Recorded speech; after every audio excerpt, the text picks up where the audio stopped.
পুজোর আনন্দে সবাই মেতে উঠেছে। আকাশে বাতাসে পুজোর গন্ধ। মা আসছেন, আর মাত্র হাতে গোনা কটা দিন বাকি। সবাই নিজেকে সাজাতে ব্যস্ত। তাই আমিও চলে গিয়েছিলাম পার্লারে হেয়ার কাটিং করতে, একটু নিজের লুকসটাকে পুজোর সময় চেঞ্জ করতে। তো চুলেই মেয়েদের সৌন্দর্য, সে মেয়ে হোক ছেলে হোক, সবারই চুলে সৌন্দর্য। চুল না থাকলেই সৌন্দর্যটা জানি ম্লান হয়ে যায়।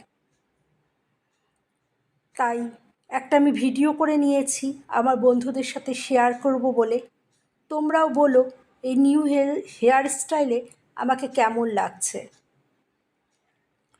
তো এই পার্লারে অ্যাপিয়ারেন্সে আমি প্রতি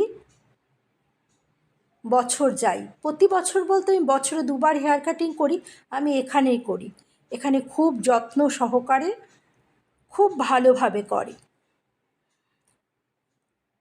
তো এখন শুধু আমি নই, সবাই নিজেকে সাজাতে ব্যস্ত এখন, কারণ মা আসছেন।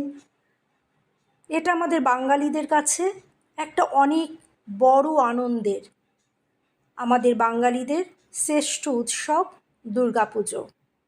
সবাই এই সময় চায় নিজেকে একটু অনন্যা করে তুলতে, নিজেকে সুন্দরী যাতে দেখা যায়, সুন্দর লাগে, তার জন্যে সবাই নিজেকে সাজাতে ব্যস্ত হয়ে যায়। আমার ভিডিওটি যদি ভালো লেগে থাকে